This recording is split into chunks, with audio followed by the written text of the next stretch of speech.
A história de Elias e a caverna está no livro de 1 Reis 19 da Bíblia. Mas para entender por que Elias acabou se escondendo nessa caverna, temos que voltar ao capítulo 18.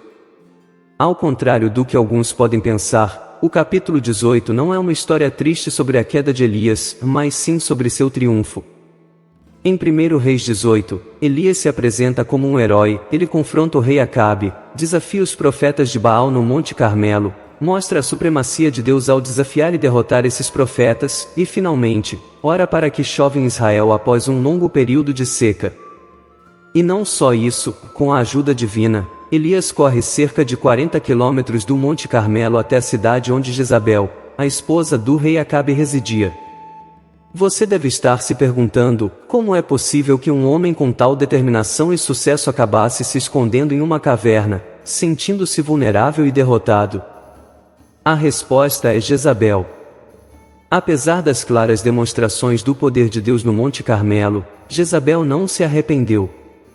Em vez disso, decidiu ameaçar Elias, declarando praticamente guerra contra Deus. Isso abalou profundamente Elias. Talvez ele esperasse que após os acontecimentos no Monte Carmelo, Jezabel e Acabe mudassem de ideia e voltassem para Deus. Mas isso não aconteceu. Diante das ameaças de Jezabel, Elias pode ter sentido que sua missão havia sido em vão, que ele não havia alcançado seu propósito. Sentindo-se derrotado e com medo pela sua vida, fugiu e buscou refúgio em uma caverna. Espero que este resumo te ajude a entender melhor a história de Elias.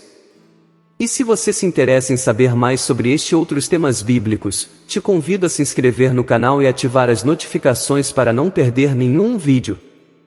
Agora, vamos continuar aprofundando nesta fascinante história.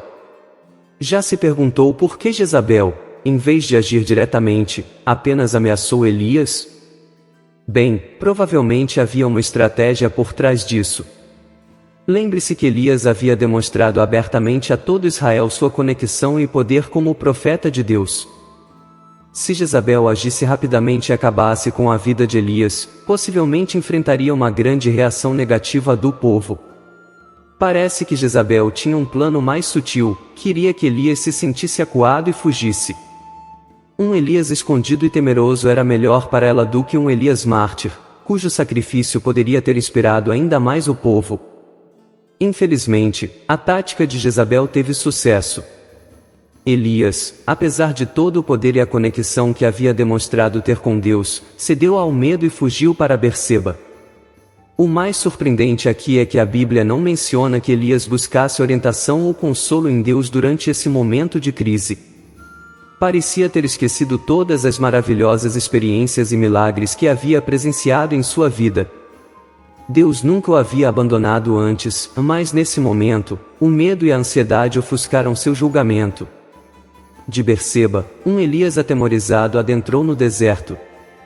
Ele se encontrou sob um arbusto nesse lugar inóspito, tão desesperado que chegou a orar pela própria morte.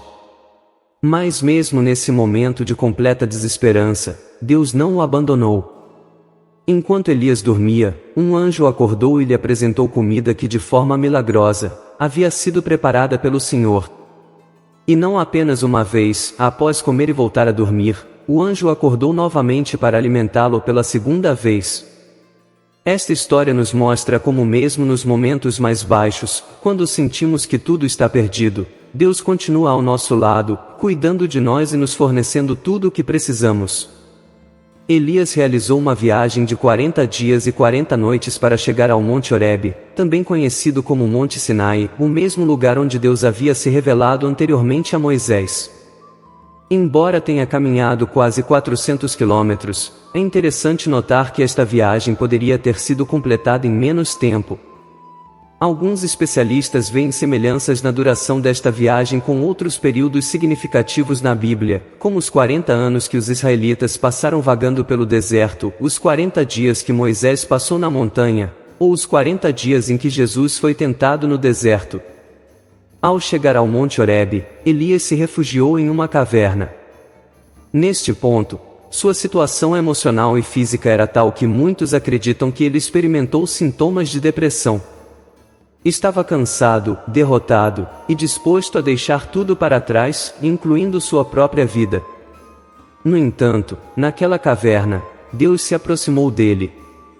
E em vez de repreendê-lo, fez-lhe uma pergunta muito pessoal: "O que fazes aqui, Elias?" Esta pergunta reflete a compreensão e o cuidado de Deus para com aqueles que atravessam momentos difíceis. No entanto, a resposta de Elias não foi direta.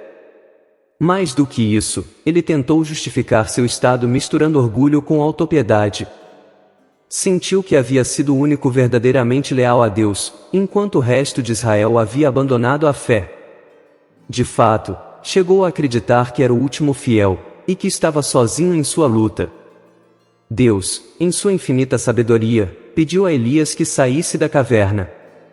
O que se seguiu foi uma demonstração de poder, um vento forte, um terremoto, e um fogo. No entanto, Deus não estava em nenhum desses fenômenos grandiosos. Depois, em um contraste surpreendente, veio um suave e tranquilo sussurro. Foi nesse momento de calma e serenidade que Elias reconheceu a presença de Deus e se apresentou diante dele.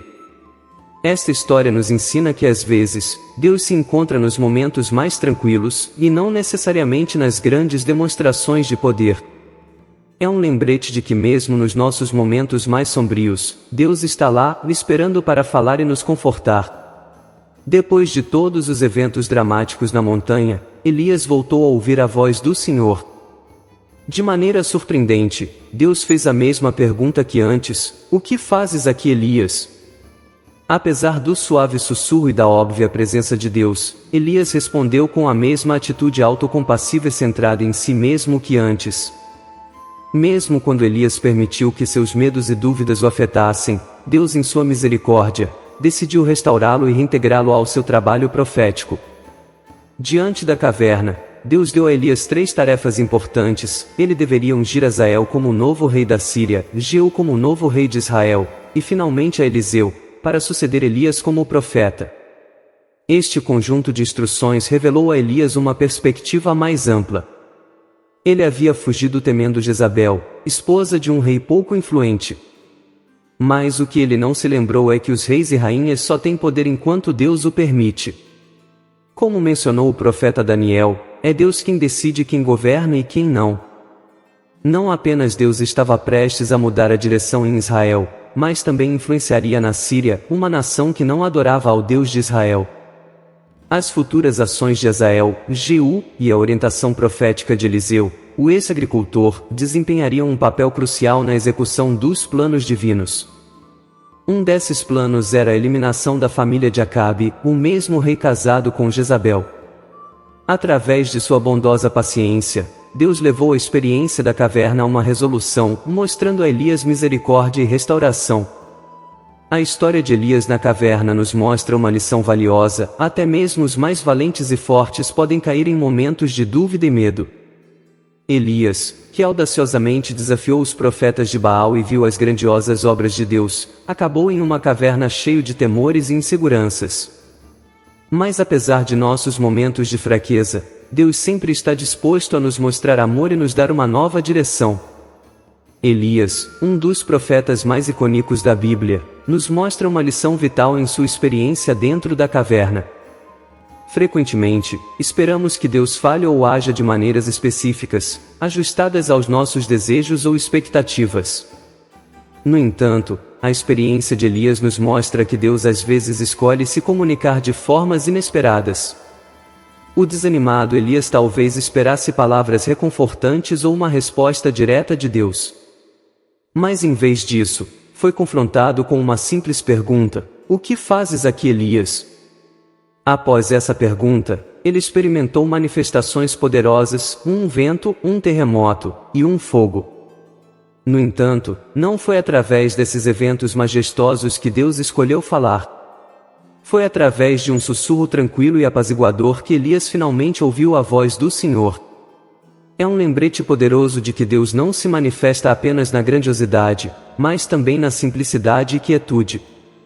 Esta lição nos lembra que em nossa busca por sinais divinos, não devemos nos concentrar apenas nos grandes eventos. Às vezes, os sinais mais poderosos de Deus vêm em formas sutis. A história de Elias na caverna também ressalta a soberania de Deus sobre nossas fraquezas e falhas. Apesar do desespero de Elias, Deus optou por restaurá-lo, reafirmando que ninguém é indispensável, mas Ele escolhe trabalhar através de nossas imperfeições. Esta narrativa também nos ensina sobre refúgio e proteção. Em vez de buscar refúgio em lugares físicos ou emocionais como fez Elias na caverna, devemos buscar refúgio na presença e vontade de Deus. Quando enfrentamos dificuldades, não devemos fugir e nos esconder, mas refugiar-nos na presença de Deus, que é imutável e maior do que qualquer adversidade que possamos enfrentar. Em resumo, a experiência de Elias na caverna nos lembra da importância de ouvir a Deus na quietude, confiar em sua soberania apesar de nossas fraquezas, e buscar refúgio nele em vez de nos afastarmos. É um chamado para confiar em Deus através das tempestades e desafios, sabendo que Ele sempre tem tudo sob controle. Com esse ensinamento em mente, podemos enfrentar qualquer adversidade com coragem e fé.